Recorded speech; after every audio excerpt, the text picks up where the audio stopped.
we're living for the moment now, we're one with the world. I can't lose this feeling I get. My heart's in the right place, and so is my soul, yeah. I won't take no excuses for it. Love it, need it, live it. I feel like something's missing when I do not have it. I feel it in my bones, gotta find my space. These emotions on my face, taking a toll, I gotta pay it forward. I'll give it all that I can. No matter what, I won't let up. It's in my soul, it's in my blood, and I won't take no for an answer. If it don't hurt me, it makes me stronger. Yeah, no what, I won't let up. It's in my soul, it's in my blood, and I won't take it no more. I won't be there.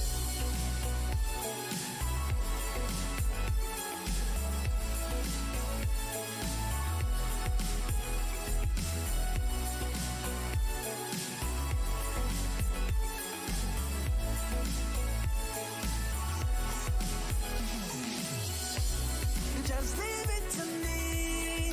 I know what I need. You'll find if you see. And if you believe, you live and you breathe, you'll find the key. Lifting me, lifting you. Can't go alone, let's do by two. Doing this together, it's me by you. All through the night, all through the night. This is me, this is you. When we get together, we can all pull through. I don't ever wanna stop this groove. Let's get it right. Take it to the Lord, then take it to the grave. Listen to the wise man, tell me what he say. Listen to your heartbeat like it still bleed. A little bit of hope, yeah, it's what we still need. Say a little prayer for the moment. Give what you got, just go in. Can't hold you back if you own it. Live your life like a chosen. No matter what, I won't let up. It's in my soul, it's in my blood, and I won't take no for an answer. If it don't hurt me, it makes me stronger. Yeah, no what, I won't let up. It's in my soul, it's in my blood, and I won't take it no more. I won't be there. Just leave it to me. I know what I need. You'll find if you see. And if you believe, you live and you breathe, you'll find the key. Know what I need, I know what I need.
Good evening, ladies and gentlemen, and welcome to RCI TV for the first round of the McLaren Masters Cup. We're here at a very rainy Barcelona for the first round of this one-make championship. My name is going to be Ryan Gill. I'll be the lead commentator for tonight, and joining me for his commentary debut here at RCI is Howlin. How you doing, mate?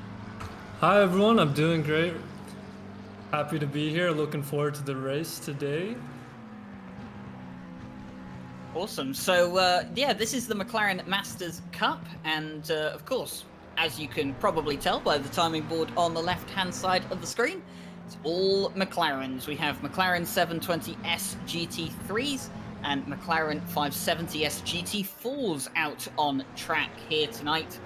And, of course, this is going to be a championship. We're at the first round here for Barcelona. It's going to be a 6-round championship.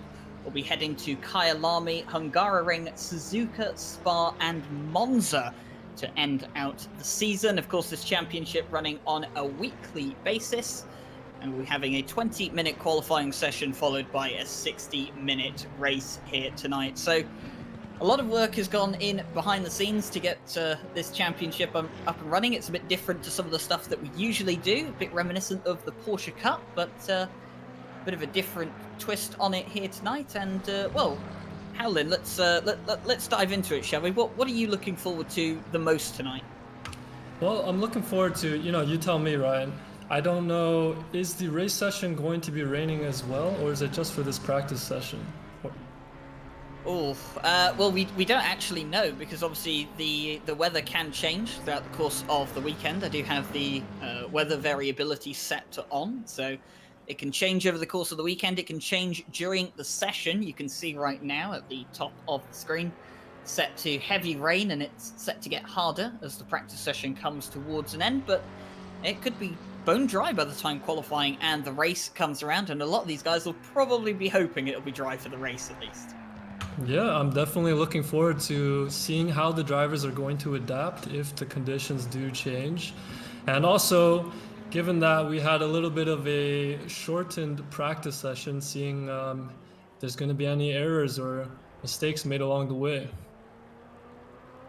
Yeah, of course, we had a couple of restarts on the back end tonight, but of course, it's all up and running. They did get their 40-minute mandatory quota of practice for this session tonight, and we're currently looking at the 4th place car, Peter Henneberg, in the 77 McLaren 720S, and he's sitting 4th place, just over a second behind Buchel in the 32 McLaren at the moment. And a lot of these guys, a bit of a gap here between the likes of Buchel at the front and then all the way down to Shamarin in 13th for the 720S class. And I think it's probably just down to a bit of not being prepared for a rainy race here tonight.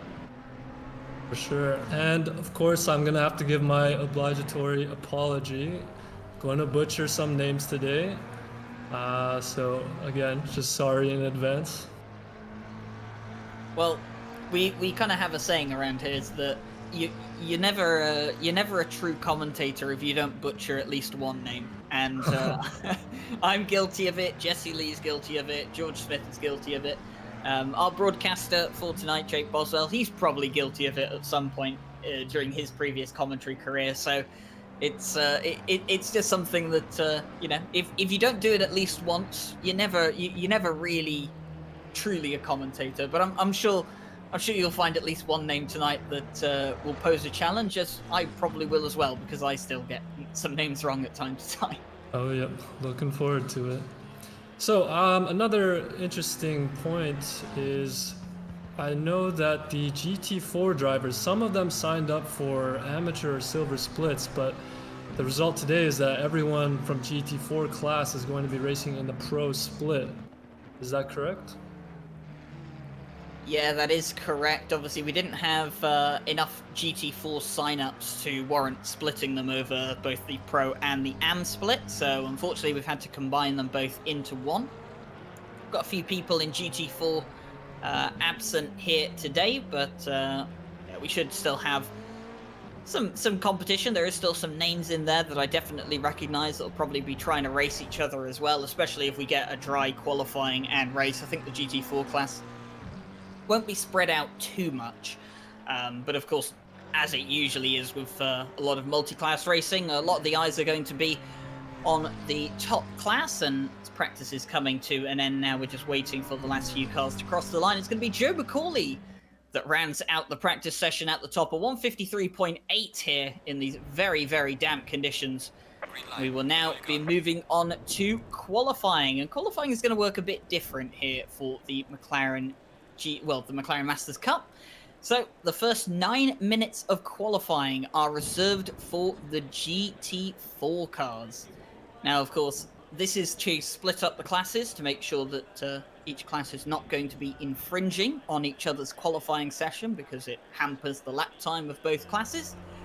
So, of course, the GT4s will be making their way out on track first. So all the 570S cars will be going out. They'll be setting their laps. They have 9 minutes to do so. And then, of course, once they cross the 9-minute period, they have to finish any lap they started before the end of their 9-minute session. Of course, finish them all off. And then once the final 9 minutes of qualifying begins, it will be up to the GT3 McLarens to go out on track and finish up the qualifying session. So here we can see Mikael Sundström out on track. He's one of the first GT4s to make his way out on track. They're nearly on pace, 8.99. And this is someone, Howland, that I've seen a lot over the past few championships. He's been competing in quite a few different series, had some good podiums lately. So I think this is definitely going to be someone that will be looking to head the GT4 class. For sure, Sundström is a name I recognize from my time driving at RCI. I just want to mention the track is absolutely flooded right now. We're talking earlier about how the situation is going to be with the weather, and it's looking like it's going to be an interesting qualifying session. Yeah, it is, and with a flooded track as well. Of course, these drivers probably not too prepared for a situation like this, but because it has come to pass, you've got to be prepared for any and all situations that come your way. And of course, these drivers have to work with the hand that they're dealt. We're looking at Juuso Grönmark at the moment, Finnish driver, in the number 13 570S. Of course, he's one of the drivers that signed up for the AM class. Going to have to see what he can do in this GT4 class here today. But look at how slow these guys are having to go at the moment because of how flooded the track is. And I think if conditions are going to be similar to this come the time that the race opens up, I think the race is going to be a bit of a mistake-based performance for a lot of these guys tonight. That's for sure. I know for myself, driving in the rain is always a thrilling experience, to say the least. Anything can happen, and really consistency is going to be the key thing that these drivers are going to have to pull out for the win today. It's not so much pace anymore, it's how you adapt to different changes on the track as you go. Yeah, so and actually we have a GT3 car out on track when the GT3 qualifying is closed. So Christian Buchel, who was quite high up in the practice order, he's come out during the GT4 qualifying. Now, whether he missed the driver's briefing that was posted this morning and yesterday, I'm not entirely sure, but our live stewards here today will be messaging him via the in-game chat, telling him he needs to pull over and return to the pit lane, or he will be disqualified from qualifying. So, of course, he's going to have to make that decision fairly quickly. We're looking at Mikael Sundström on board with him right now as he struggles to get around this circuit. And you can see right now from the onboard how heavy the rain is, and you can see the puddles on track as well. For sure. So Ryan, do you have any experience or words about racing in the rain? What's your opinion on that? Well, it's quite funny you ask, actually, because it wasn't too long ago that I drove in an endurance race with the likes of Jake Boswell, our broadcaster tonight, and one of our live stewards tonight, Fabian Schridberger. Of course, we were driving as the commentator's curse team in the CHSR 4.5 hours of Kyalami, I think it was. And it started out in the dry, and it went into, well, monsoon-like conditions about an hour into the race. And I had to drive through pretty much all of the horrible rain, as I'm pretty sure we've just seen a GT4 car go off in the background there, as Mikael Sundström still struggles to get that little 570S around the corner. And yeah, I mean, it's difficult, and I think it's even more difficult in these little GT4 cars as well, because they don't have the pace that the GT3 cars will have during the wet. They don't have the braking ability that the GT3 cars have either. So I think when it comes to the wet, there's definitely some advantages to being in a GT3, but I think that maybe the GT4s bit easier to handle in terms of acceleration out of the corners, because they don't quite have the same punch that a GT3 car does have. And Mikael Sundstrom, yet to set a lap. I think a few of these guys struggling to set valid laps at the moment. Yeah, it's been more than 5 minutes into the session now, and we just seen our first time by, oh boy, Guglia. I'm sorry again.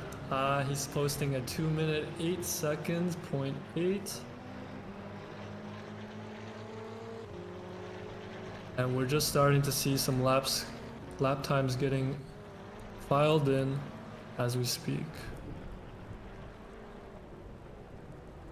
Yeah, so Guglia, he's going to go top of the GT4 qualifying at the moment, a 2:08.835, and that's in fact 2 seconds quicker than the likes of Gaspar and Svensson as well. And, well, I guess it doesn't really matter if you're 2 seconds slower at the moment, because it's still good enough to guarantee you second or third on the grid for GT4. Right, and we can see right now just how much slower the lap times are in the wet compared to the dry. I'm not too familiar with the GT4 class actually, but I know in the GT3s we're getting definitely into the mid or lowish 140s in the dry.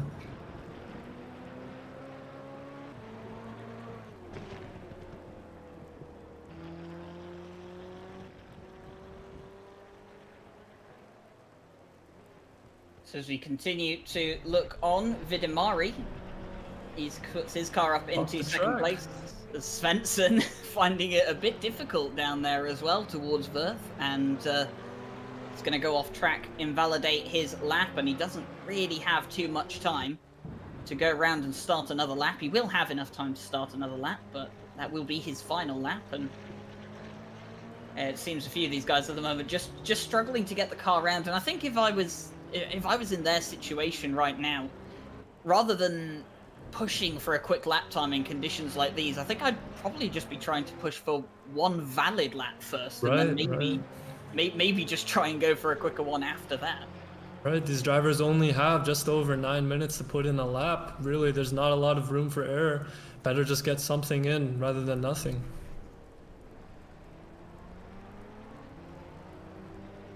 So here is Mark Brown, the tenacious tortoise 55 McLaren 570S. And he is another one of the drivers that struggled to set a lap at the moment. Mikael Sundstrom has set a lap. He's gone third place. And Juuso Gronmark has also set a lap now. He's 4.6 seconds back on the pole time. But to be honest, I think a lot of these guys now just trying to set a valid lap rather than go as quick as possible. And let's see, Mark Brown here, coming through the final chicane, and as he comes up towards the timing line around the final corner, is this lap going to count for Mark Brown?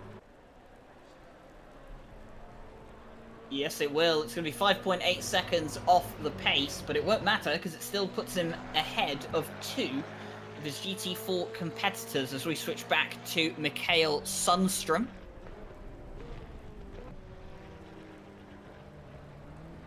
I think Mikael, now that he has a lap on the board, he'll just be trying to see how much quicker he can go. He doesn't actually have that much time well, he doesn't have any time to start another lap because the GT4 qualifying has just ended. Their 9-minute session has expired. So Mikael will finish this lap and that'll be the end of his qualifying session. As we can see, these GT4 cars are just absolutely crawling across the track. It's so slow in these conditions. And, you know, I have a feeling today that qualifying order might not matter too much if the rain persists during the race.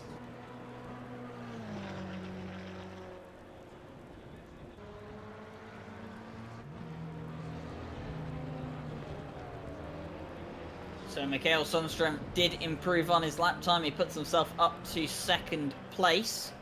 Put himself on the front row for the GT4's Vidimari at the moment. He's coming round to finish his qualifying lap, and the GT3 cars will be getting ready to go out on track.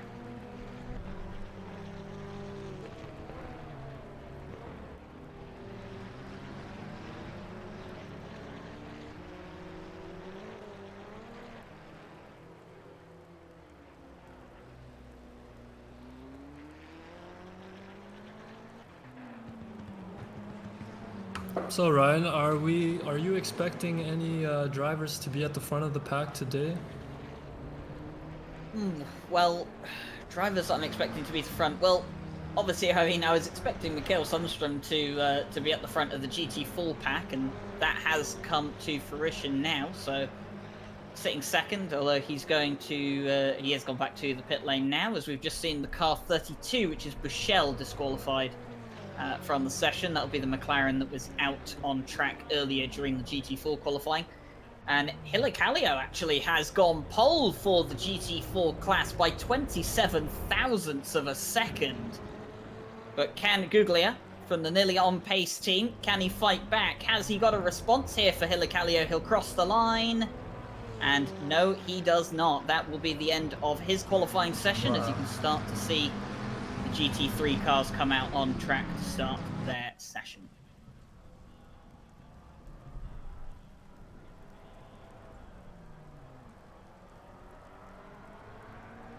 So the final order for GT4 qualifying: Hilicalio will take pole position with Guglia second, Vidimari and Sundström will line up on the second row, Grunmark and Kozic on the third row, Gaspar, Svensson, Ekendal and Brown will round out the top 10, with Jensen the only GT4 car not to set a valid lap during that qualifying session.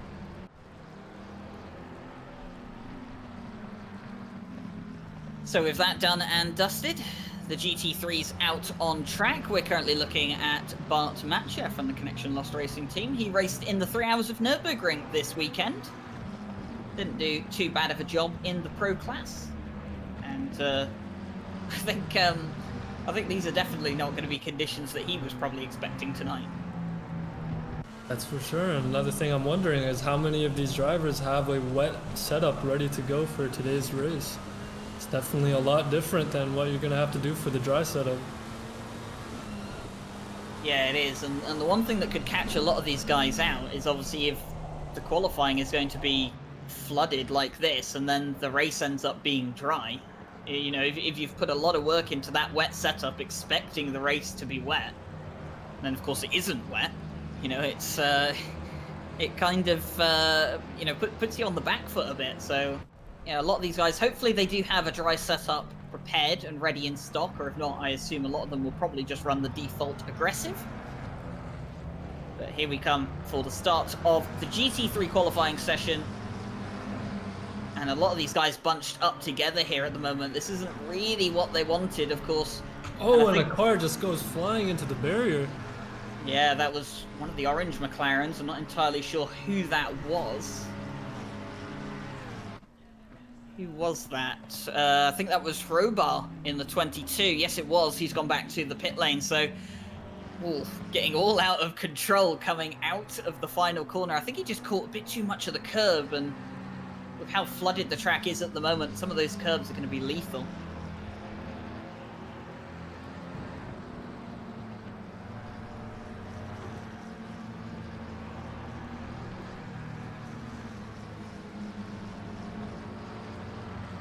So Simon Thompson in the 42 McLaren Sengineering car. That's a great name for a team. Yeah, right now the conditions are not optimal for this qualifying, and definitely we're seeing Robar following Thompson right now. It is not easy to follow a car in flooded conditions. The spray is just insane. I'm interested to see what his plan is for this next qualifying lap. Yeah, definitely. You can go on board with Robar here in the 22 McLaren. You can see exactly what it's like out there at the moment, and there's someone in the gravel. So another driver caught out by the conditions so far here tonight, and of course they'll be returning to pit lane and coming back out on track to try and go again. And well, I think the lap times here are going to be quite interesting. And here we go. So we're looking at Joe McCauley. Now this is a driver that I expect to be right at the front of the field.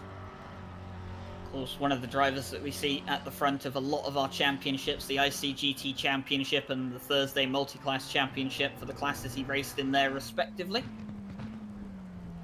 And of course, he even featured in the 3 hours of Nürburgring on the previous weekend. So Joe McCauley has got his fair share of racing here at RCI, and he's definitely a name that a lot of people have got used to seeing towards the top of the timing sheet.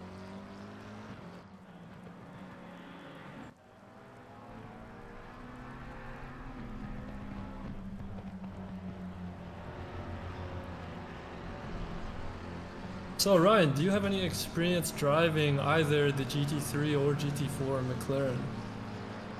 I do have a bit of experience with the McLaren, actually. The 720S's, back when the 720S first came out, as we see Steve Banks getting a bit out of shape, and it's a car that I had a bit of a play around with when it first came into ACC, back when the McLaren Shadow Project competition was going on. I remember the endless debates about this car, about how it was OP and unfairly BOP'd at the likes of the Nürburgring and Silverstone, and even back for a championship that I commentated on, there were a lot of concerns about people choosing the McLaren because of how quick it was at those circuits, and it didn't turn out to be as quick as a lot of people were kind of making it out to be, but I definitely did have a play around with this car. It's quite an enjoyable car to drive, but I think it's a car that depends a lot on setup. You have to get the setup right to be very quick with it. You have to get comfortable, and you know, I think it's one of those GT3 cars that kind of stands out from the rest because it looks so alien-like compared to a lot of the other GT3 cars we see here. Sure, and another thing is the dashboard I noticed is really interesting compared to the other cars in the McLaren GT3. I actually just started picking up to drive this car recently. I'm coming off of the ICGT championship where I was driving the Audi, and I know just for one track, Spa was a nightmare on the Audi. I just could not get Eau Rouge, but then trying it with the McLaren, everything just seemed to fall in place so easily. So I'm really interested to see how these cars perform throughout the championship at the different tracks. Yeah, of course. Oh, and I just saw there was a purple McLaren, I'm pretty sure I saw on my end, that was just stationary on the start-finish straight there. Obviously had a spin coming out of the final corner. We're looking at Quaid Clarson's though. He's currently got pole position here for the GT3 class, and this is a guy 80k racing, and now I've got a bit of experience with some South African drivers. Quaid Clarson's, I saw him racing in the Raceface Pro GT4 Championship just past week. I was commentating with George Smith on that one, so it's nice to see Quaid Clarson's coming over and doing some more international racing. There's a lot of very, very quick South African drivers out there, so it's going to be interesting to see how a lot of them do coming over here to the more international scene, as George Smith likes to refer it as. And well, this is Bart Matcher. He's struggling a bit in qualifying, but he has got a valid lap on the board, and I think that's the most important thing right now. And just been informed, he is 1.5 seconds up, and that is true. Looking at the timing board at the moment, Bart Matcher up to 1.9 seconds up, and in fact, if Bart can gain a bit more time here coming into the final chicane, he might even have a chance of going pole. So Bart going to go through the chicane, now into the final corner. Can he keep that car stable? Is he going to lose it? No, he's going to keep it well off the curbs. It's going to look good. He's 2.1 seconds up. He'll come up towards the line. Bart Matcher by 1/10 of a second. He'll take provisional pole with 30 left in qualifying. Talk about last minute, and we still have a couple of guys who have not put in a time in the GT3 class. Let's see what's going to happen with them.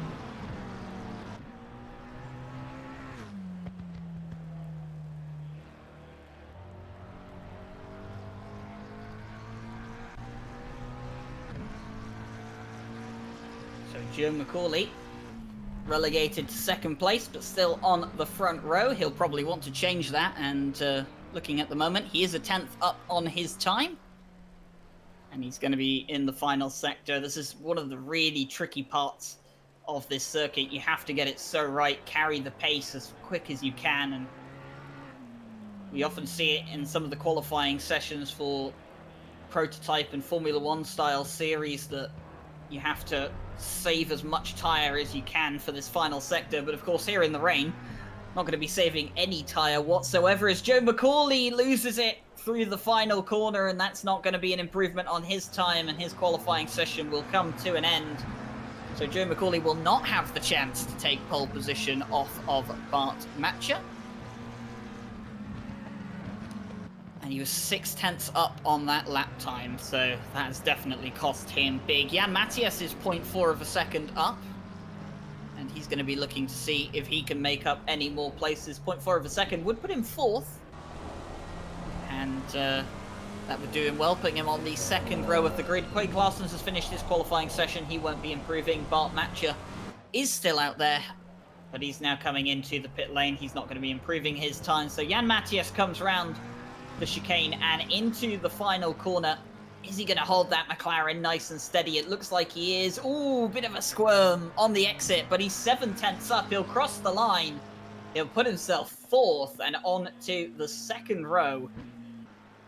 That's a very good lap at the end there from Jan Matthias, and I just think if he hadn't had that squirm through the last corner, maybe he could have dethroned Quade Claessens from top 3 in qualifying. So Ryan, correct me if I'm wrong, but we had some drivers qualify in the GT3 class behind the GT4 pack. What's going to happen with them? Well, it's not a great situation for them, is it? And of course, they're going to have to make their way through the GT4 traffic at the start of the race. But now that we are here on the grid, I think it's about time we give you a quick run through of the grid order for tonight. So on pole position for the first race here at a very rainy Barcelona is going to be the 404 Bart Matcher.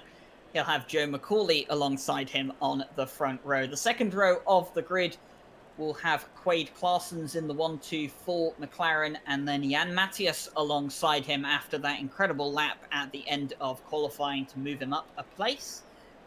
Then we're going to be moving on to Klaus Neering in 5th place. He'll be joined by Tim van Wesemel in 6th place.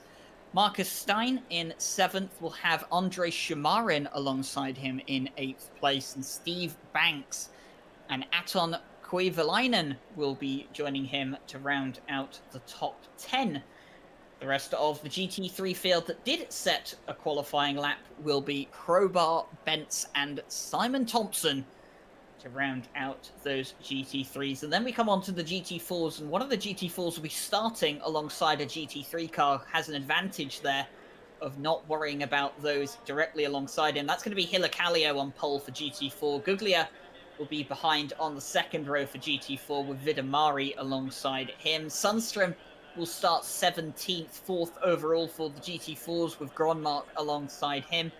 Kosic and Gaspar will be on the 4th row of the grid. Then it will be Svensson and Eckendal on the 5th row with Mark Brown and Patrick Jensen rounding out the GT4 field. And then, of course, we did have a few GT3 cars that either didn't manage to set a valid lap time or they were disqualified from qualifying for going out too early during the GT4 qualifying session. Those drivers that are going to be starting all the way at the back is Henneberg, Higgins, Buchel, Boardman, and Panizzi, sorry. So we have 29 cars here for the first race of the championship. And it's going to be a flooded Barcelona here. 20 degrees track temperature, 16 km/h winds facing towards the east. And, well, I have to say, this is not the conditions I expected to find ourselves in at the start of the championship, but I'm sure the drivers, they'll have to make do with the best that they've got. And we're going to definitely see some action at the front and at the back of the pack with these GT3 cars having to make their way through the GT4 class.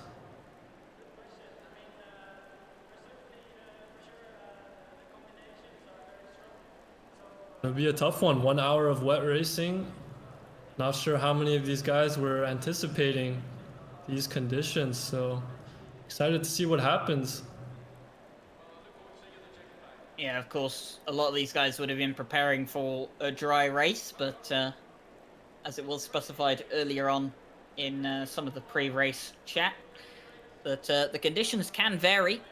Weather variability is on, so of course it could have been that they'd prepared for a dry race over the entire week and then it did rain, and that's kind of the conclusion that it's come to now, although a couple of server restarts have definitely played a factor into that. But unfortunately for these guys, they'll have to work with what they're dealt with, and a few of these guys are they're a bit concerned about the conditions here tonight, but I think it looks a bit better than it did during the start of qualifying. So hopefully for the race it can be nice and clean, and hopefully these guys will be very, very careful down into turn 1, as we have 30 seconds for the start of the formation lap.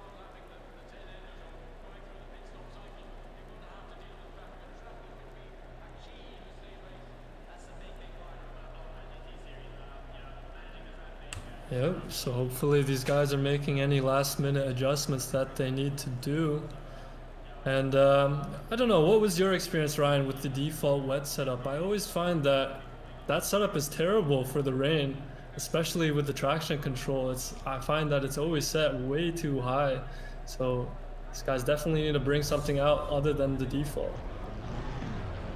Yeah, the wet setup on a lot of the GT3 cars, in my experience, isn't the greatest, and it definitely requires a lot of tweaking to get it right. And you know, it's something that if you have the experience and the knowledge of how to set up a car for the wet, you know exactly what to do. It's definitely going to help you a lot in situations like this, trying to get the car into, you know, a much more drivable state. But you know, you've got to drive with the hand that's dealt to you, and a few of these guys will probably be running on the default wet setup. In fact, I imagine quite a few of them will be running on the default wet setup. But obviously, Kunos put a lot of work, and I think it's Aris specifically puts a lot of work into the setups for some of these cars. So I think a lot of these guys will be going into this race session and praying that Aris got the McLaren wet setup at Barcelona spot on.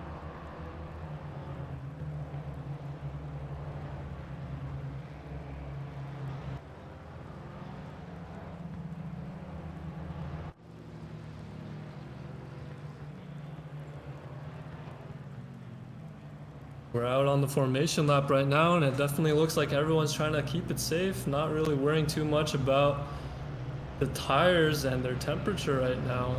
It's definitely not too hard to spin out, even on the formation lap in these kinds of conditions, if you're pushing it to keep the temperature in the tires.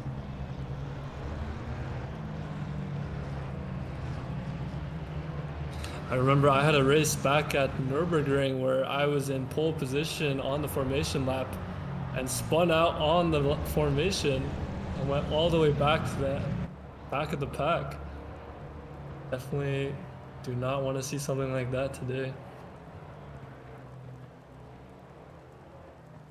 Yeah, it's definitely going to be a bit touch and go, isn't it, at the start here? And I mean, regarding tires as well, the GT4s, they don't have tire warmers on the grid, unlike the GT3s, and that's going to play a big factor in, of course, the start to the GT4 field, because warming up the tires is so much more important for the GT4s.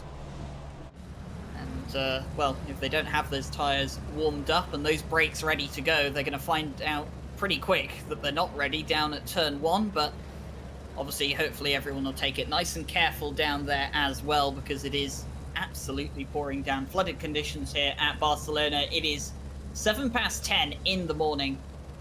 Bot Matcher on pole position, Joe McCauley alongside him, and we are just moments away from the start of the McLaren Masters Cup Championship.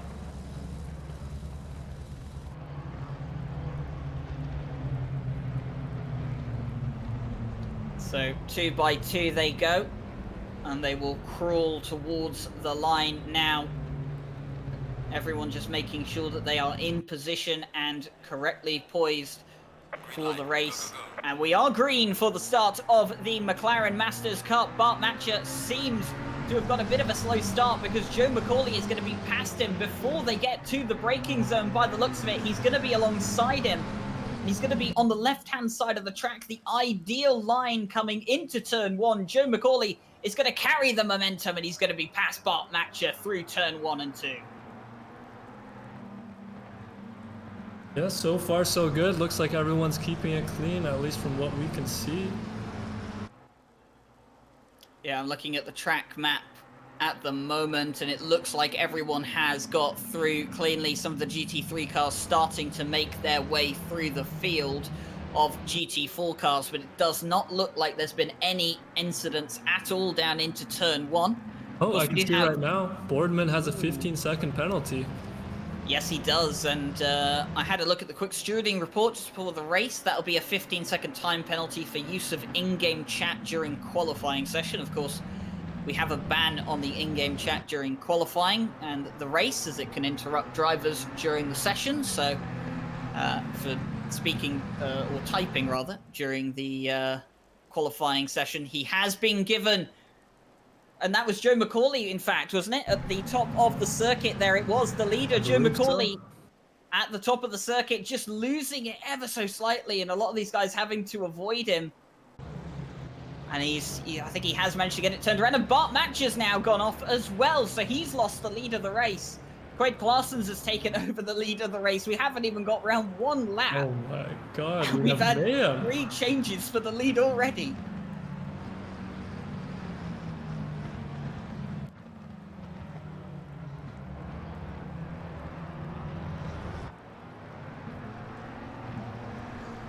So here we go towards the end of the very first lap. It's going to be Quaid Claessens who qualified on 3rd. He'll be leading the way come the end of lap 1. Bart Matcher, despite that mistake, he will hold on for 2nd place. And Jan Matthias is going to be rounding out the podium for the end of the first lap. I'm looking down the list at the moment, and Joe McCauley, where exactly is he as I look down the order? He's well down the order, Joe McCauley. In fact, I can't even see him on the first page of the timing board, so I can only assume that he's behind the GT4 pack, as there's a bit of shuffling on going around here, and Shamarin's had contact as well, and I think...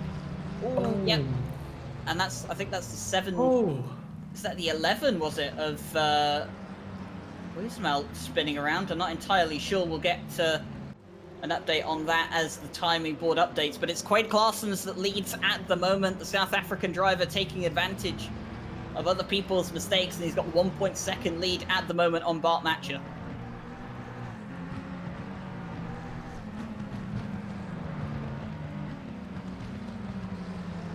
Seeing mistakes, it seems like almost every 10 seconds as we have another car spinning off the track. Yeah, Jan Matthias losing it into the braking zone as well. He tried ever so hard to keep that car going. Unfortunately, his car is pointed back around in the correct direction, so he will keep going. He'll lose some places, but he's not out, and he's not received any damage for that at the moment. This promotes Tim van Wismel into 3rd place. He's driving in the Team Jensen Rocket livery there, the number 11. And it was actually, I believe it was the 77, sorry, not the 77, the 777 of Banks that was caught up in that incident earlier on, but we'll continue on as is. Quaid Claessens extending his lead over the likes of Bart Matcher. Everyone's struggling out here at the moment, but the South African seems to have taken this in his stride.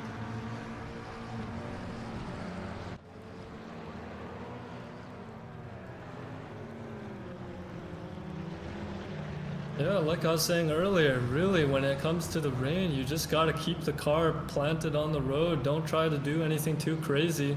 Get out on the first few laps ahead of everyone else who spins, and then you have a real shot at the podium or a good result.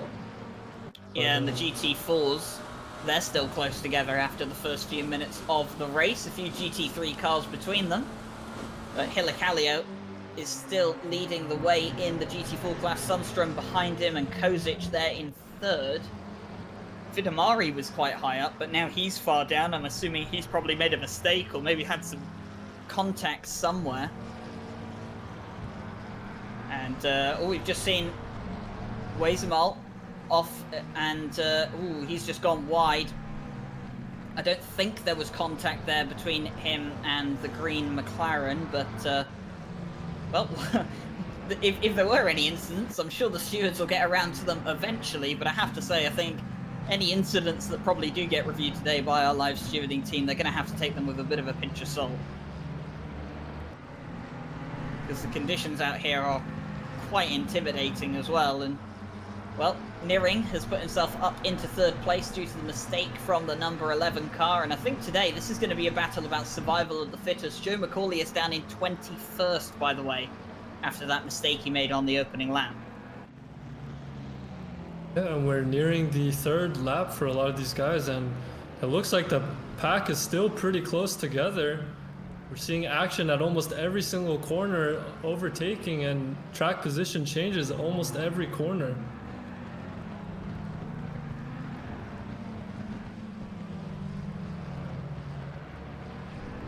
Yeah, and Bart Matcher maintains himself in second place, and there's some mistakes there, and I think that was Jan Matthias, wasn't it? Yes, in 9th place, went into Kuivalainen. I think that might have been a bit of a mistake there. I'm not entirely sure if he was really going for an overtake there or not, but we'll find out later on. Here is Steyn. He's worked his way up into 4th place due to Wayzemal's mistake. And the number 11 McLaren trying to put pressure on the 555 to take that place back. And you can see here the onboard of what it looks like out there at the moment. It's absolutely horrible.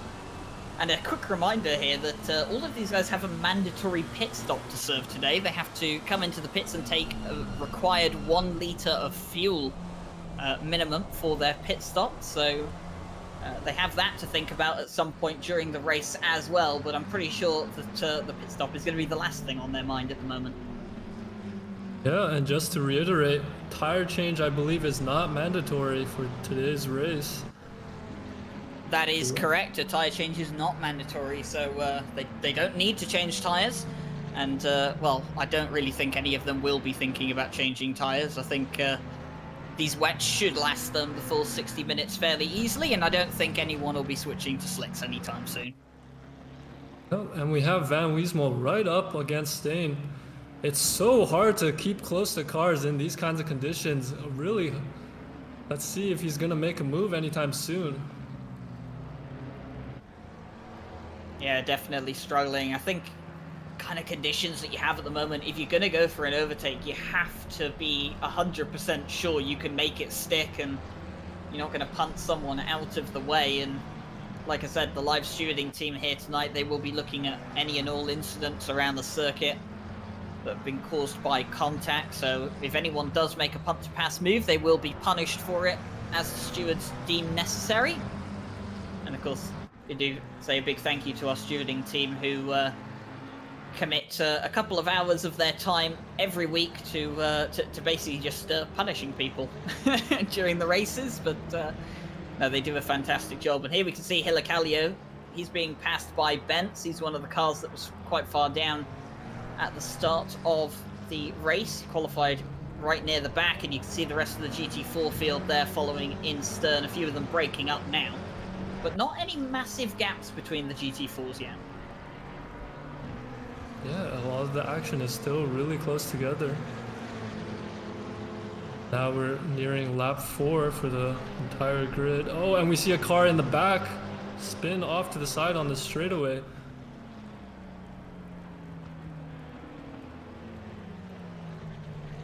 A lot of these guys struggling a lot at the moment. This is Mikael Sundström in the 899 car, and I think that was Kozic that's just gone off the track, and Mikael Sundström will say thank you very much, but Kozic will come back on, and he's going to try and take that place back, and I think he will take that place back. I'm not sure how hard Mikael's going to try and fight this.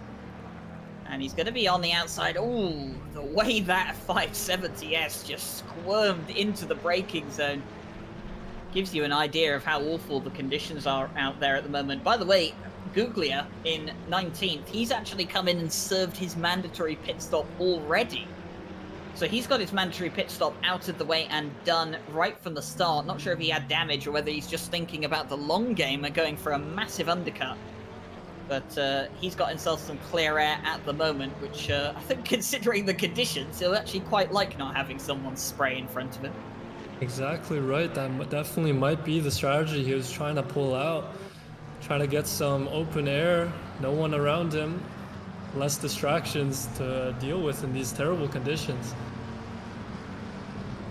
So we're just over 10 minutes into the race, and it is still Quade Claessens that leads out in front. Took the lead through some mistakes from some of the other guys in the GT3 class, and he's just going to make his way further up the field. 6.7 second gap to Bart Matcher, who was then followed by Nearing. There's quite a gap now between the top four, but Wezemal is still hunting down Stain for that fourth position. Mikael Sundström is trying to have a look on Kozic, see if he can make his way past and into moment, barring any mistakes, into the braking zone. Kozic was too deep, and he's gone into the back of Sundström. Sundström's going to have to go off track. He'll go around the little bumps and he'll maintain position. And I think, has Svensson got ahead of Kozic? I think he has. That's exactly the situation we're talking about with the spray. It's so hard to find your braking point when you're right along behind someone else. Yeah, it's so difficult to see, and I was correct there. Svensson has got past Kozic because of that mistake, so the number 900 nearly on pace car up into third as well. This is Andrei Shamarin. He's currently being pressured by the likes of Henneberg. Henneberg done a fantastic job, by the way. He was all the way at the back of the grid in that back collection of 5 cars that got bundled behind the GT4 pack. He was right back there, and he's managed to work his way up into 8th place at the moment, and he's pressuring Shamarin for 7th here, so he's capitalized on a lot of mistakes already.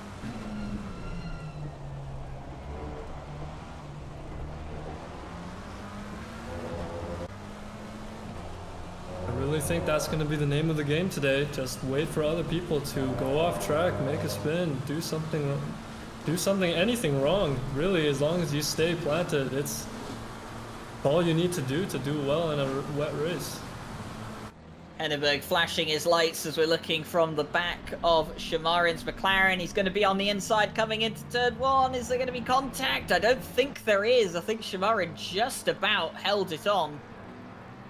And good defending there from Shamarin, kept committed to his line, and Henneberg didn't quite get the move done. We've also seen that a driver has received a 30-second stop-go penalty from race control. Not entirely sure who that was, and it's Christian Buchel, who's already had quite a bad race to begin with. He got disqualified from qualifying because of going out during the GT4 session, and now he's received a 30-second stop-go penalty.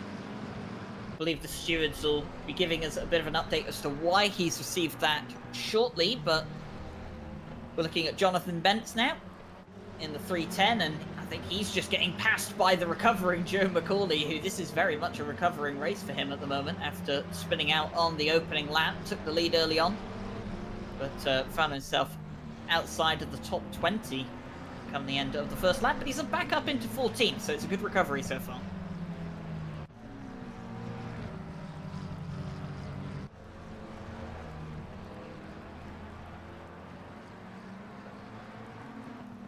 So here we can see Kuivalainen. He's got onto the back of this pack now with Shamarin and Henneberg.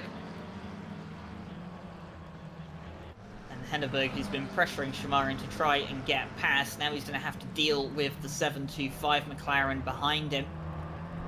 And he's getting oh so close to the back of Shamarin again. I wouldn't be surprised if Henneberg's going to have another chance down into turn 1. Shamarin's not going to be as loose from the last corner as he was last time round, but in the slipstream here, Henneberg is going to be closing.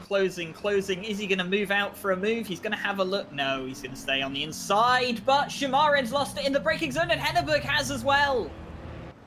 Both of them losing it in the braking zone in tandem here.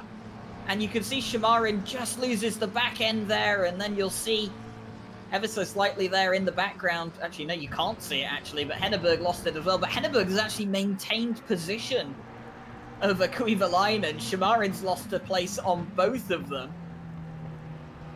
I think that's exactly what Kuivalainen was trying to do. He was staying back behind these two guys, waiting to see what happens between them and seizing the opportunity. But Henneberg doing an amazing job to keep the position. Yeah, I think Kuivalainen may be thinking that it's best to play it safe and maybe not try for a push on Henneberg after he's just made a mistake and just take the position that was given to him. I think it's going to be one of those survival of the fittest races that we talked about earlier. These guys are just going to have to try and survive the conditions, make an overtake where you can if you can make it safely. And Bart Matcher, by the way, has made a mistake. He's dropped down to 3rd place, nearing up to 2nd. But Quaid Claessens has a 12-second lead over 2nd place at the moment. Henneberg makes a mistake, and he's had contact as well with Kuivalainen. And that's going to send Henneberg around. Kuivalainen didn't really get much out of shape through that contact, and I have to be honest, I don't think Kuivalainen really did anything wrong there. I think he was just sticking to his line. Henneberg came back on track, and well, it's a shame there for the 77 because he was making up some good places, but now he's got to refocus and get back into the game. That's for sure, and you know, the race is really never over when it's this wet. Anything can happen, and we still have 43 minutes left. If you can reset and get back on track, and you can still do really well for yourself. Yeah, definitely so. I mean, it was Henneberg that started right at the back of the grid and then managed to find himself up in, what was it, that's 8th place or 7th place after just about 17 minutes of racing. As we can see one of the GT4 cars, that's the 222 car, to just off track there. Bart Matcher. I think this has been a solid race for Bart Matcher so far. I mean, obviously he took pole position, lost it at the start, regained it, made a mistake, down to 2nd, made another mistake into 3rd. He's got Steyn about 1.5 seconds behind him, but obviously I think, you know, I think he's done well so far, even if he has lost 2 positions from his starting place, and I think he would be fairly happy with a podium here tonight, especially in these conditions. I think a lot of these guys will probably just be happy to finish. Sure, and you know, honestly, for any of the guys up in the top 6 positions, it seems like they've just done what they needed to do, stay on track, and that's gifted them their current position. So this is Joachim Svensson in the 900. He's a teammate to Mikael Sundström, and actually looking at Mikael Sundström, he's dropped down to 4th. So Mikael Sundström's obviously had an incident or made a mistake as well, and he's lost places. Which, and you can actually see him there just in the background. You can see Kozic behind, and there's Sundström as well. So the GT4s, for the podium places at least, still fairly close together it seems, which is quite interesting considering it's the smaller class on offer here tonight.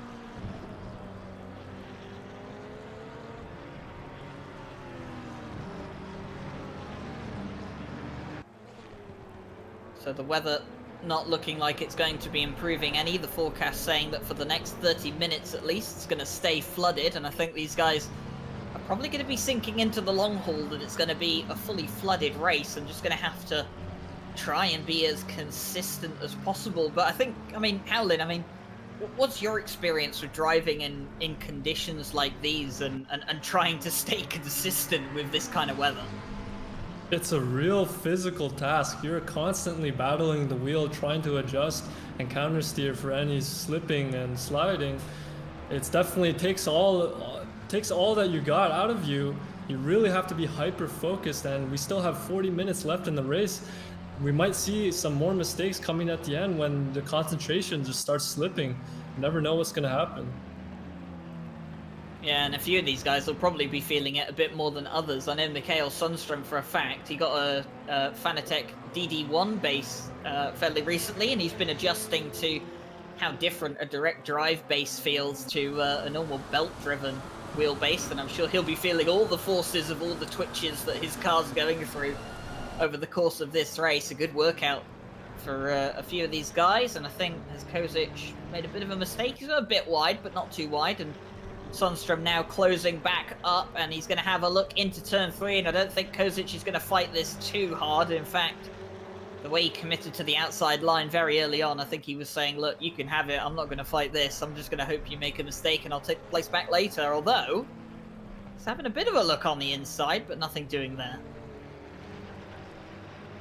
Right, and I really think the talent of the driver comes out on top during these conditions above anything else. And, you know, it's an interesting balance between you're going slower in the rain, but there's a lot more you have to do to manage the car. It's an interesting trade-off.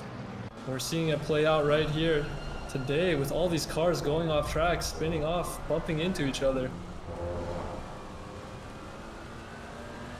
Yeah, and we can see here at the moment, on board with Mikael Sundstrom's car, you can see the extent of the spray behind that's going towards Kozic's car, and this is why guys are pulling out from behind a car so that they can actually see coming into a zone. And I've actually just seen on my little track map here that Joe McCauley has made another mistake. So he was up into 12th place, he's now made a mistake, he's down into 14th. So the recovering Joe McCauley, who is going at a rate of knots, it has to be said, has made a couple more mistakes, and I think that's going to be the trade-off here for a few of these guys today. A lot of them going to be, or some of them I would imagine, pushing very hard to get the most out of this race and maybe making a couple of mistakes along the way, and others just trying to survive. I'm not entirely sure what the correct strategy is, but we'll find out towards the end of the race when we know who the top 3 is. Yeah, you know, I really don't feel like it's worth it to be battling out on track with 38 minutes left to go. I think the key thing to do right now is hold your position, try to make sure you're putting yourself in the safest situation possible, and as long as you can make it out, wait for all the battling till the end of the race. Yeah, Bart Natcher has made another mistake. He's now down to 6th place, so the pole sitter just going further and further back at the moment. Not going too well for him. You can just see him there in the background of his shot. The Golf liveried McLaren. And it's still Quade Clarson's that leads. 15-second lead for the ATK driver at the moment. He's definitely come out here with some incredible pace in the rain, and he looks fairly comfortable out there as well. He just keeps extending his lead. I don't think he's really making any mistakes out there, which will definitely be contributing towards why he has such a lead. But I have to say, looking at the timing sheet, he's got some serious pace. He's setting 2-minute .7s for his previous lap. That's, in fact, 1.5 to 2 seconds quicker than most of the rest of the top 10. Really doing a stellar job right now, and it's definitely probably a little bit easier for him with no one out in front of him, having to contend for the spray and the lack of vision. But still, it's definitely a hard race being out up front. There's a lot of pressure on you to keep the gap and not let any opportunity for the people behind you. Oh, this is one that will be quite amusing to a few people. Joachim Svensson from the nearly on pace McLaren, and he's got Mikael Sundstrom behind him. And I remember from the Bathurst 3 hour that Joachim Svensson was in the second nearly on pace car. Mikael Sundstrom fielding with Alexander Guglia, in fact, I think it was, for the first of the nearly on pace cars. But Svensson ahead of Sundstrom for the moment, so he'll take pride in being ahead of his teammate. And Sundstrom, in fact, under pressure from Kozic yet again. And are we going to see a move right here? Sundstrom just squeaks out ahead. They're side to side. Sundstrom pulls out ahead for this third corner, and he secures the position, it seems. Oh, did I get them mixed up? Kozic has got through, in fact. So Kozic moves up a place. He's up into 3rd place at the moment, as the timing board does now update. So Mikael Sundstrom thinking that it's better to play it safe. He'll let Kozic go past him. I think it's just a case of, you know, it might be harder to lead than it is to follow in conditions like these. And usually I say that following is a lot easier than leading, because it usually is. But I have to say, in conditions like these, I would definitely not want to be following, but it seems that every time one of these guys gets in front, the other one then just seems to get all the pace.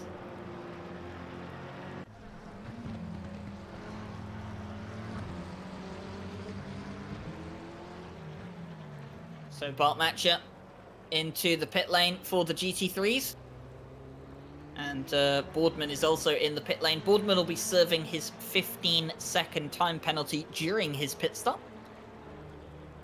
And Bartmatcher's come in, and he stayed in there for longer than just 1 litre of fuel, so not entirely sure if maybe Bartmatcher's decided that his tyres are not good enough for an entire race and he wants to change them, or maybe underfueled the car a bit. But usually in wet conditions you require less fuel because you're not putting the power down as aggressively in these cars, so fuel saving really shouldn't be a problem for these guys. But Bartmatcher's done his pit stop anyway, he's back out on track and he's in 14th place. Yep, and we're getting right around the time where everyone's going to start thinking about coming in for the pit stop. Let's see what happens there, if there's any interesting strategies that are going to get pulled out. So Sundström now on the back of Kozic, and it's exactly what I said before. Whoever gets in front then suddenly starts to slow down, and look at the damage on the front of Mikael Sundström's McLaren. Carrying damage on that front bonnet, but that's not slowing him down as he's right on the back of Kozic, and I think they've got... Is that the leader of the race, Quaid Claessens? It is. Just lapping them at the moment. So he's coming through. Carrying on his way, the ATK driver from South Africa, representing the ATK esports team, doing a phenomenal job right now, and he's going to carry on his way. As we can see in the background here, Sundström's going to have a look on Kozic now. He's going to be on the inside. Is he going to have a look into Wirth? He is going to have a look into Wirth, and he's going to get the move done. And now, can Mikael Sundström keep the place, or is he going to have to give it back to Kozic again in a couple of laps' time? It's just back and forth with these guys, and they're doing an amazing job staying clean, even allowing the GT3 car to pass on the outside while battling at the same time. Yeah, one of the GT3s, I think that's the number 32 of Michel, just getting in between them now, and Sundström's gone off track. And he's going to rejoin. Oh, so close to contact with Kozic. Wow. And Kozic will retake the position. And, well, Sundström, heart and mouth moment there. And I think Kozic, if he didn't see how close Sundström was to the back of his car, I don't think he wanted to know. This is just an insane battle for P3 in the GT4 class. This is for the last podium position, remember, as well, in GT4. I mean, Hilakallio and Svensson are far up the road. So, of course, these guys are going to be looking to do the best that they can in the GT4 class. Obviously, it's a 6-round championship. 5 more races to go after this one. There'll be plenty of opportunities to pick up some more good results. But an early podium for a lot of these guys would be really nice at this stage in the season if they weren't expecting it. That's for sure, and I think maybe now this race is a good opportunity for some unexpected underdogs to get some good finishing results with the rain right now.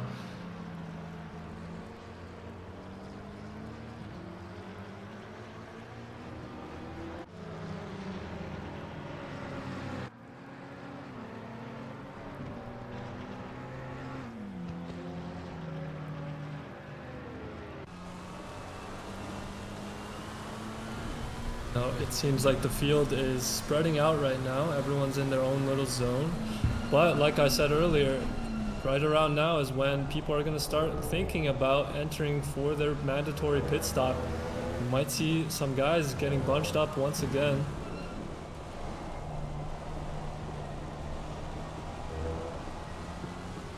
So on board here with Quaid Claessens, and you can see how much he's having to fight the wheel as we reach the halfway point of the race. And He's got the lead GT4 of Hilicalio just there, and he's gone past him, nice and clean. And I have to say, looking at how that wheel is being sawed left and right through every single corner that he's going through, it kind of just makes me happy that I'm not out there driving tonight.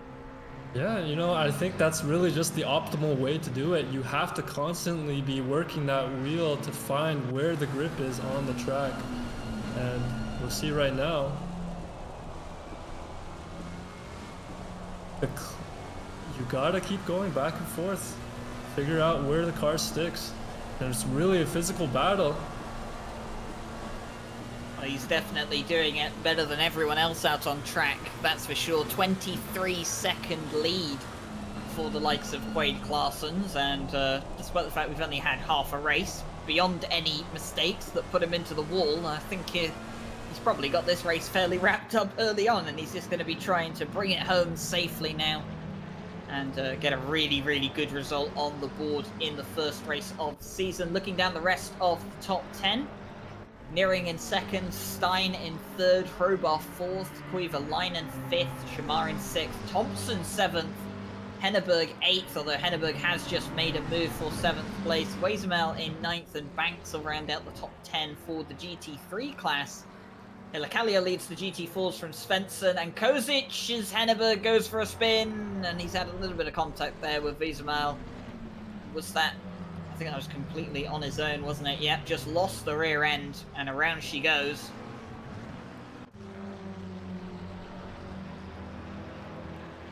So as quickly as Henneberg made up a place into seventh, he's now lost that seventh place he just gained, and one more, so he's down to ninth. You know, the race definitely is not set in stone for Quade Claessens just yet. You can definitely easily lose anywhere from 10 to 20 seconds off one mistake in these conditions, and that's going to allow Nearing to close the gap. So Claessens really has to keep it on track and focus to make sure he doesn't make a single mistake, or else the window of opportunity opens up.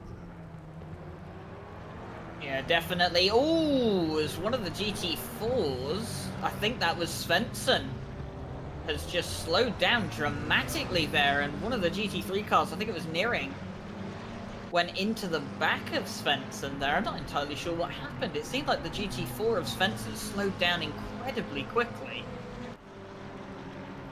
and I'm not too sure what happened there. I mean, if he was moving over, oh no, he was rejoining. Oh, bit of a mistake coming back on track.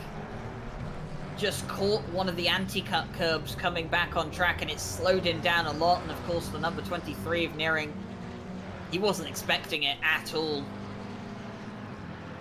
So a bit of a racing incident there, unfortunately, between those two cars in different classes, and it means that Stein is now up into second place, and Nearing is down to third. Hopefully Nearing doesn't have any damage on his car. Oh, it looks like there might be. Yeah, he's definitely got damage on that car, and this is definitely not what you want. You don't want damage in conditions like these. And oh, and Nearing with a 15-second penalty.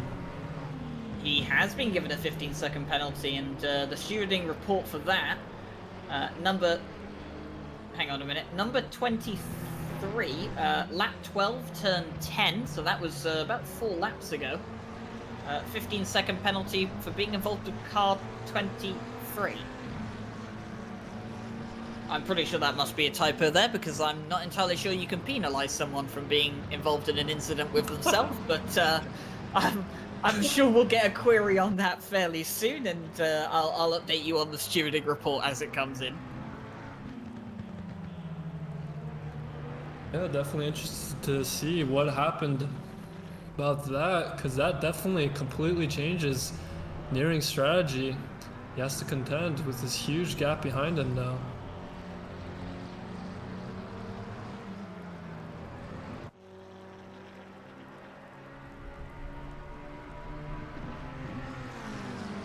So Andy Boardman, another one of the drivers that started right towards the back of the field.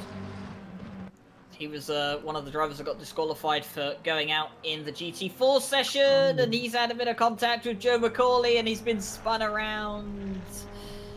And Joe McCauley trying to recover his race. He's tried to go up the inside, just a bit of contact, and it sent Boardman around, and well, that's unfortunate there. I think Joe McCauley, has he gone off, or has he let him back pass through? No, he has continued onwards, so Joe McCauley doesn't feel he's responsible for that incident, and it'll be left up to the stewards to decide whether that is the case or not.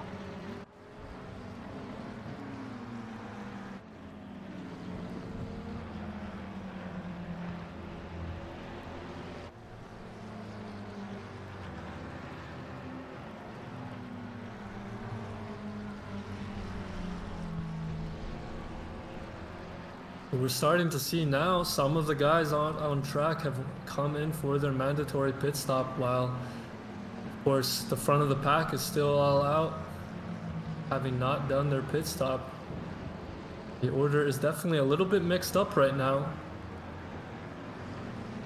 Yeah, definitely so, and it's going to be interesting where everyone is come the end of the race and when the pit stops go in. A lot of these guys like to leave it fairly late for their pit stops. In fact, we've seen a couple of times in some of the championships, people leaving it until the last lap to get their pit stop done, and you can do that. We don't have a mandatory pit window, just a mandatory pit stop, so you can stop on the first lap, the last lap, does not matter, as long as you do stop and you take that required 1 litre of fuel. I'm gonna have a look at a replay here for Henneberg. Ooh, did well to keep that together.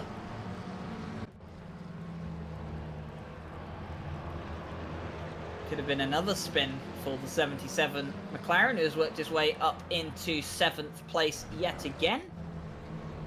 I mean, it's just amazing with how many little mistakes here and there that Henneberg has been making throughout the race. He's still able to stay up in P7. P8 now.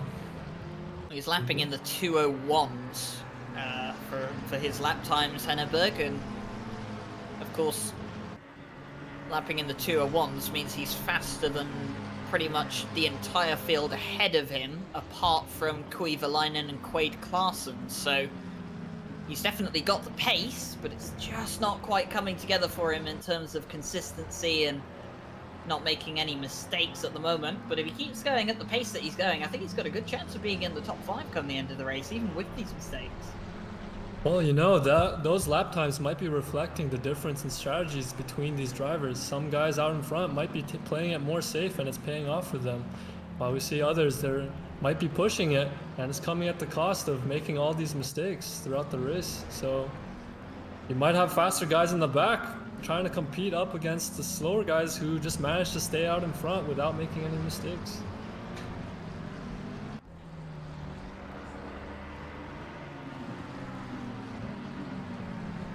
And as we look at Henneberg at the moment, closing in on Thompson.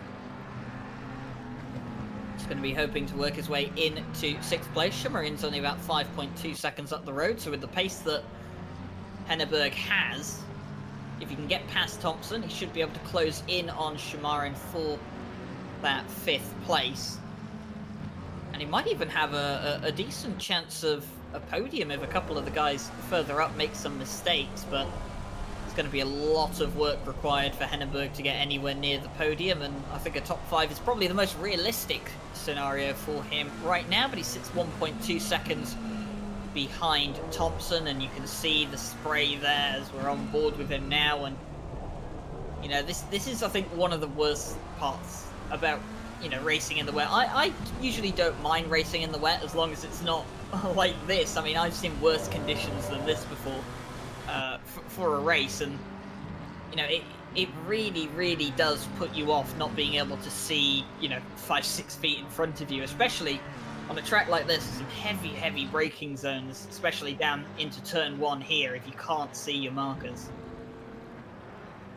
No, it's one of the worst, but maybe at the same time it's one of the best parts of racing in the rain. It's really a whole nother kind of game to play when you're in these kinds of conditions. So Thompson making the mistake, and Henneberg making his way through. He's into 6th place at the moment. It's been a very, very good drive from the 77. And he can see Shamarin just up the road. 4.7 seconds the gap between the two of them. And he's going to see how much he can close that gap now. 19.5 minutes remaining here. And it seems, as we've got longer into the race, that the mistakes have started to, well, dare I say, calm down a bit? Yeah, definitely. I think as the race plays out, people will get more and more comfortable with the track conditions, what they're going to have to do to manage the car and keep it on.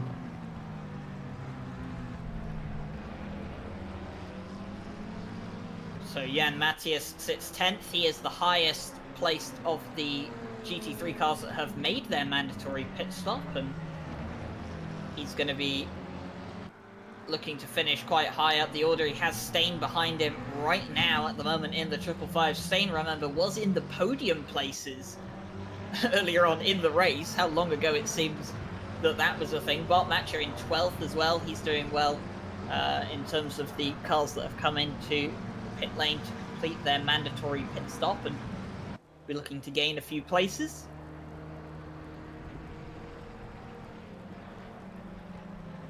So Ryan, can you tell me what is going through the minds of the drivers who are looking to make a pit stop at the last second?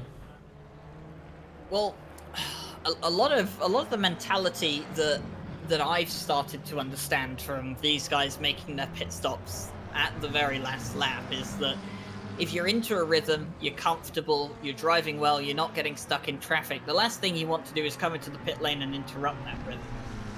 So a lot of these guys, they like to go as long as possible because they're in a rhythm, they're comfortable, they're exactly where they want to be, and if they're going quick and they're going consistently, they're going to want to keep doing it for as long as possible. And that's kind of the mentality that I've kind of found out about these guys going really long. And George Smith, one of the commentators here at RCI, he always loves talking about pit strategies and how people go long or don't go long into the race, and his verdict on if you get stuck behind someone, it's always best to go in, which I do agree with as well. And obviously if you've got clear air, it makes sense to stay out for as long as possible and keep that car running. And I think that's going to be what's going through the head of a lot of these drivers right now, is just keep the car going for as long as possible if you're comfortable, and leave your pit stop as late as you can.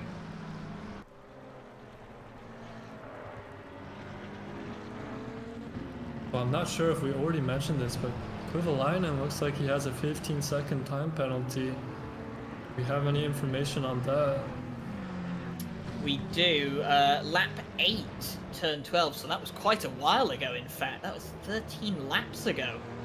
Kovalainen had a bit of contact with Henneberg, the number 77, and Kovalainen has been judged to be guilty from that incident. That was a long time ago now, so he's been given a 15-second time penalty to serve during his pit stop. He is serving his pit stop right now, in fact, so he'll be serving that penalty as we speak. Then the 222 got involved with an incident with the 23 car. The 23 is Nearing's car, and I think the 222 is one of the GT4s, if I remember correctly. And the 222 has been given a 5-second time penalty for that accident. The 899, which was Mikael Sundström, got involved with the 983. The 983 has been given a warning, and there was actually another incident involving the 899 and the 983 again, 6 laps later on the same corner, turn 3 in fact. And 983 got given another warning. So 2 warnings now for the 983, which is Kozic's car. So I think if he gets another incident with Mikael Sundström or anyone else, he'll definitely be picking himself up a penalty. But that's all we have to report for now, with just over 15 minutes left to go. Live stewards really must be hard at work right now. There's so many incidents happening all across the track. It's never ending. Yeah, we do like to work the stewards hard, don't we? And I'm sure that they would have been hoping for a nice quiet race today, but not the case it seems. So it's always a good day when it's a nice quiet day for the stewards, because it means that everyone's behaving themselves. But I think in the conditions out here today, I think incidents were to be expected, you know, people not really being comfortable out there. The unpredictability of the conditions definitely played a big factor here today. But this is Shamarin. He's in third at the moment. Obviously, a few people still left to make their mandatory pit stops. But provisional third right now, and he's got Henneberg right behind him as he goes to lap one of the GT4 cars.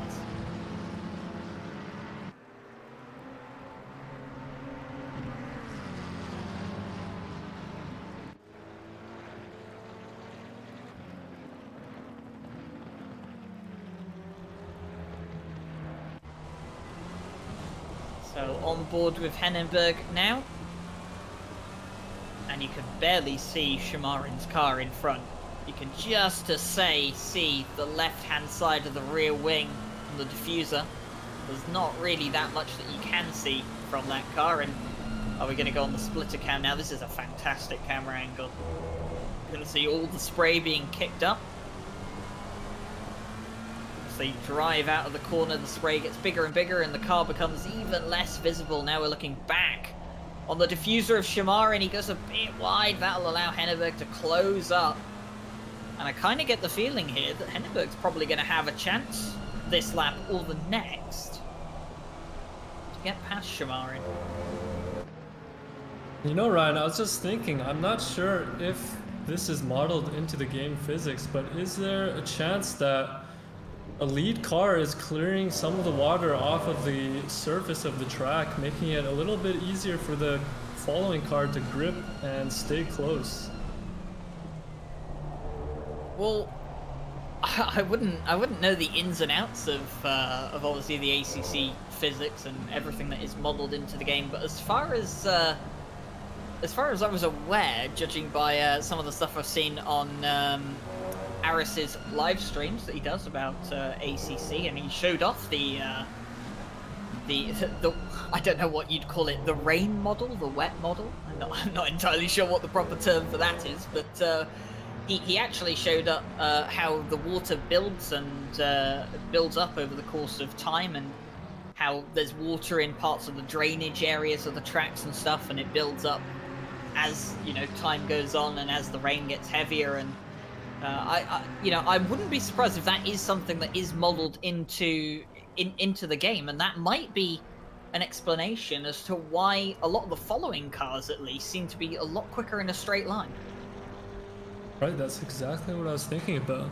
Because I do know for sure, yeah, you can definitely tell with the puddles and the water buildup on track. Like, if you've ever even driven in a road car, like on your commute in the rain, and if you hit a puddle at high speed, it really like catches your car, and that's the exact same feeling that I've experienced in the game. It's really well done. One of the GT4s there, I think that's Vidimari. He's got a significant amount of damage on that 230 car. So you can see the bonnet sticking up, but Shamarin is going to look to lap him, and Henneberg will look to do the same thing, but he's going to tuck in as they come into berth. Not going to have a go right now. Going to think better of it, play it safe. He knows he's got 11 minutes left if he wants to get past Shamarin, as Quaid Clarsons has come into the pit lane. The race leader has been out there for about 49 minutes in the lead, and he's decided that now is the perfect time to come in and serve his mandatory pit stop.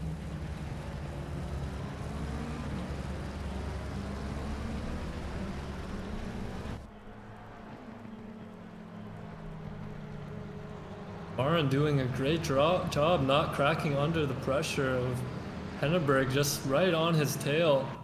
They've been battling for a couple of laps now.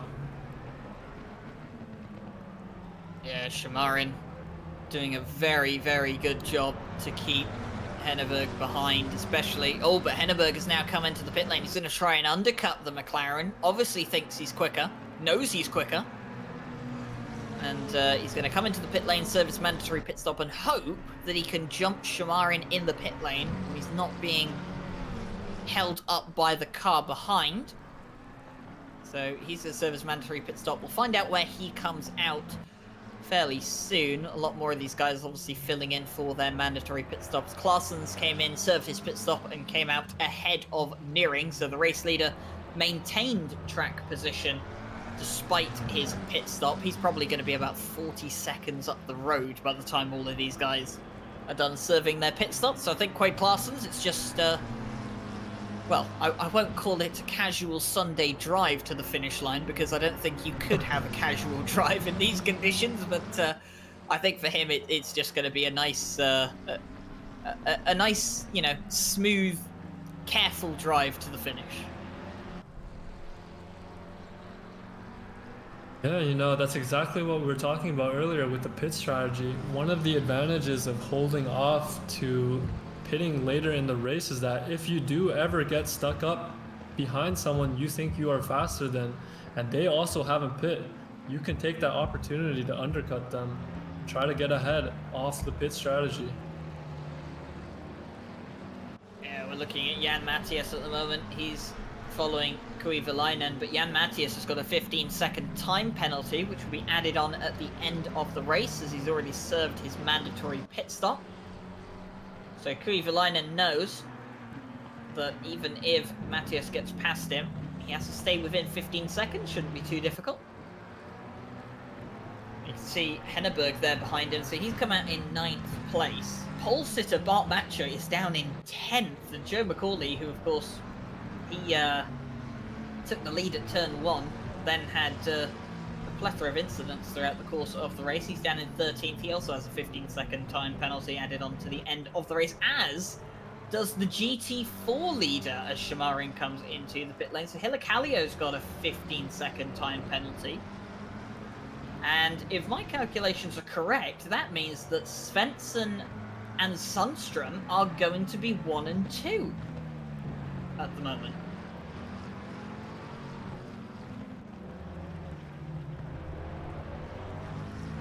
So things up and down all over the place at the moment. And one thing we got to keep our eye on is, where is Schumacher going to come out? Is he going to be ahead of Henneberg and the pack? Well, he's making his way down the pit lane at the moment, but I get the feeling that Henneberg is going to be out in front of him, and yes, he is. Henneberg not only overtakes Jan Matthias on the straight, but he will also jump Shamarin in the pit lane. So Henneberg from 9th up to 7th now for him. So starting right near the back of the grid, he finds himself in 7th. He's slightly losing it through turn 3, but he's managed to hold on. And I swear, the amount of times I've seen the back end of that 77 McLaren get out of shape is unbelievable.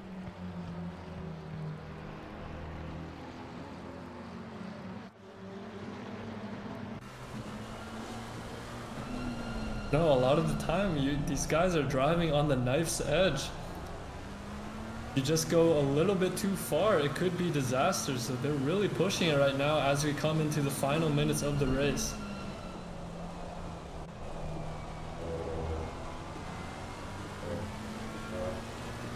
As we say, 6 minutes, 21 seconds remaining.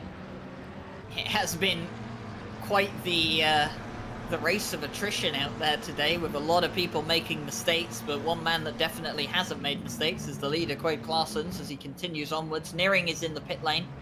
He's been serving his 15-second time penalty as well. Wesemal is also in the pit lane to serve his mandatory pit stop. And I believe that will be everyone for the rest of the race tonight. All of them serving their pit stops before the final 5 minutes of the race here.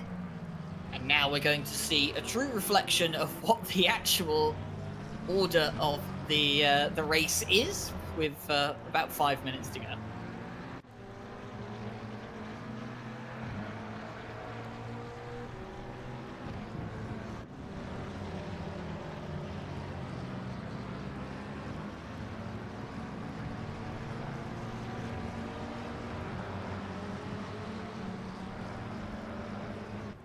And at this point in the race, it looks like a lot of the drivers have settled into a position with a almost 2 or more second gap between the car in front and behind.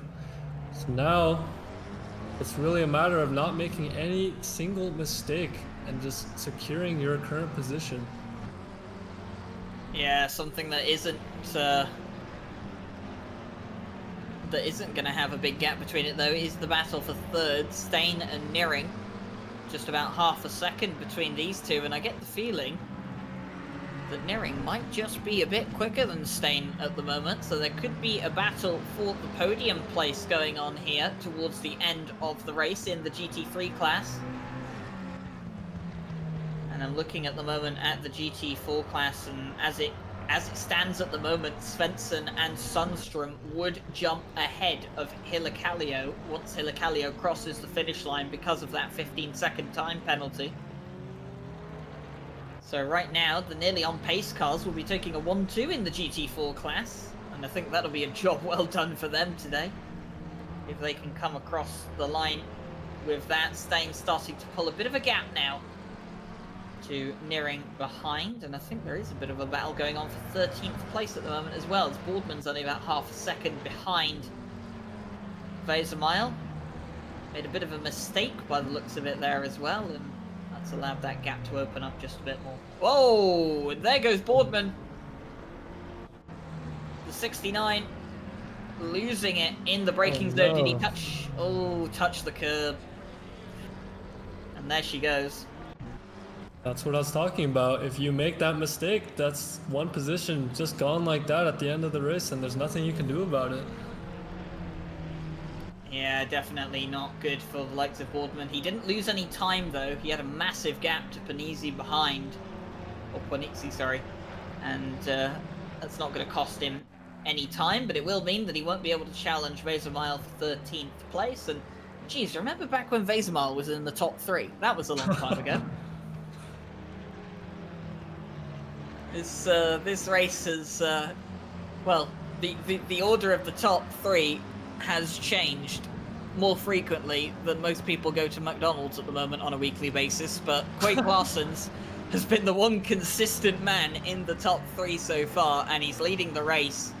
Just a few minutes to go, and he will be the first winner of the McLaren Masters Cup Series in the GT3 class. He's driven absolutely perfectly, hasn't he? There's no other way to say it. He's had a perfect race, hasn't got involved in any incidents. He's just been able to keep himself out of any mistakes, and he's been quick as well. 2:0 lap times throughout the entire race. Yeah, absolutely dominant job by Clausen.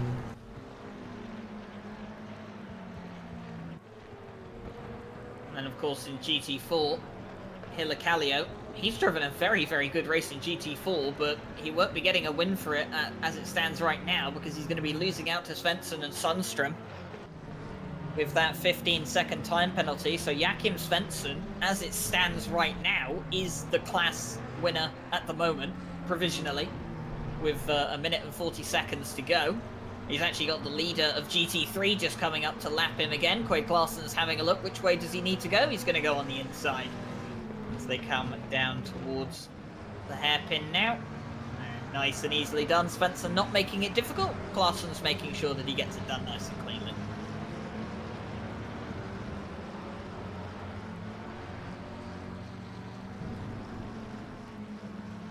So Mikael Sundstrom as well in the 899 nearly on pace car. He's been in the wars a bit today as well. But he's going to be coming away with a second place finish as it stands right now. 1 minute left to go. And I get the feeling that Quade Claessens is about to start the final lap of the race, as he will come over the line, and that is now confirmed. We are on the final lap of the race. And Quade Claessens for ATK Racing, the South African entry. It's nice for me, he's been able to see a lot of the South African drivers in the race face scene. Seen that there's a lot of talent over there that George Smith and Bertus Hugo are trying to push over into the international scene, get them more recognized within the ACC community. And well, believe me, there are people in the local ZA scene that can give Jardier a run for his money, so the sooner we can get those people over to RCI, the better. But Quade Claessen's the first of those, and he's going to be starting his international campaign here at the RCI McLaren Masters Cup with a win. He's got half a lap to go. And the 124 ATK Racing McLaren, said it before, said it so often throughout the race, but he's just been absolutely perfect today.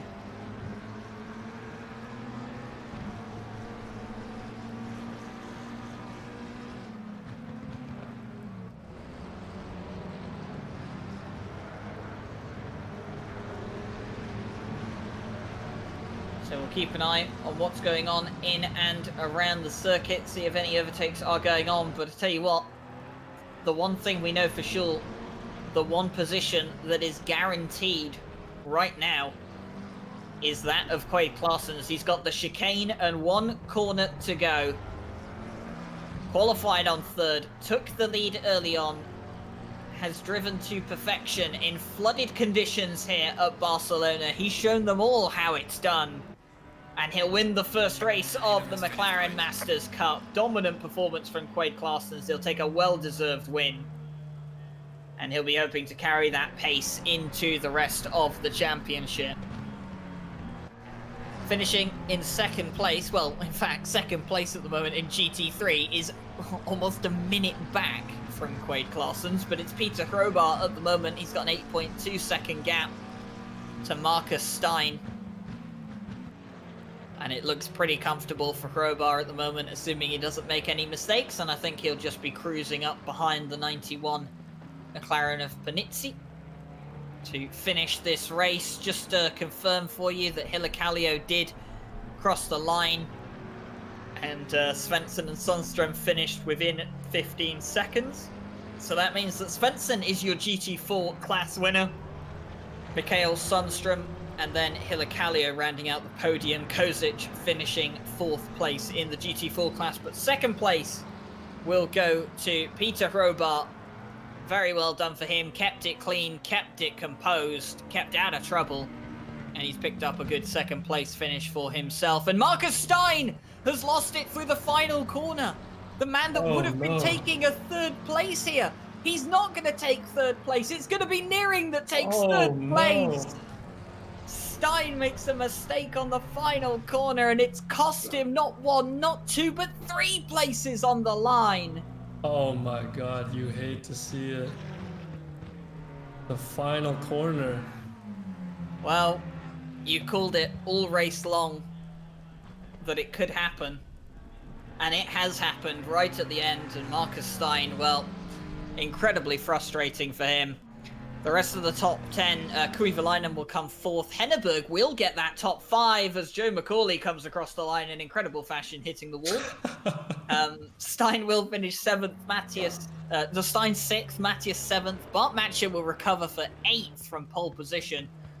And Shamar in 9th and Banks in 10th, as I think someone's just left the server, so the timing board isn't entirely accurate anymore. But that has been your McLaren Masters Cup GT3 and GT4 round 1 here at Barcelona. And as we come back into the opening practice session of the following day, it's nice and dry, so I'm sure the drivers will love to see that. But that is going to be the end of the race tonight. And Howlin, what have you made of the race so far? I mean, brilliant job by all these guys to make it home at the very end at least. I think we only had a couple of retirements at the end of it all, but we really saw it's tough conditions out there, and we saw a lot of action right at the beginning. It was an amazing race to watch. Yeah, it definitely was. And, these guys really did show what they were made of. It really was a race of attrition out there, and a lot of these guys survived it, and full credit to them as well. It's a job well done from all of them here today. So if you're thinking to yourself, well, what's next at RCI? Well, I can tell you we do have some things coming up for you this weekend, in fact. So actually, wait, no, on Wednesday, sorry. I'm getting ahead of myself. On Wednesday, we're going to have the SGP championship. I think it's the multi-class championship for SGP. That's going to be broadcast here on Wednesday. I don't think we'll have any commentary for that. It will just be a broadcast. But if you want to just tune in and see some of the racing going on for our Sim Racing GP League. You can do that on Wednesday evening. And coming into the weekend, on Sunday, we'll be having the Japan Cup event at Suzuka. Japanese cars on a Japanese track. It's going to be absolutely incredible. Hondas, Nissans, Lexus. Oh, just going to be brilliant. And you'll be able to catch that one live on Sunday. And then, of course, we'll be back here next week for round 2 at Kyalami for a 6 a.m. race. That's going to be so cool to see with the sunrise. Hopefully it won't be raining. But considering it's South Africa, they do have a tendency to just get random storms out of nowhere. So we'll have to see what happens. But big thank you tonight for everyone who's tuned in to watch. We really do appreciate your support. Do give the stream a like and subscribe if you think that the show was good tonight and you want to keep watching some more RCI streams. We do appreciate it, and it helps us out so much. And I have to say a big thank you to our stewards here tonight who have done a phenomenal job throughout the race. They were so busy to get all of those incidents looked at. And, of course, a big thank you for Howlin for joining me here for the first time in the box. Thanks, yep. Thanks for welcoming me. It was my first time commentating. I hope everything went well. Yeah, it's been pretty good, and you know, we'll hopefully see you back in a week's time for the second race as well. And I mean, I know I'll be here. I never leave, so I'll definitely be here. But yeah, that's going to be it from us. Big thank you to Jake Boswell as well, our broadcaster here for today, doing a phenomenal job with all the cameras and stuff, getting you guys the best angles of all the action and replays as well. So thank you very much for watching. And from all of us here at RCI, thank you for watching and enjoy the rest of your evening. Bye-bye. When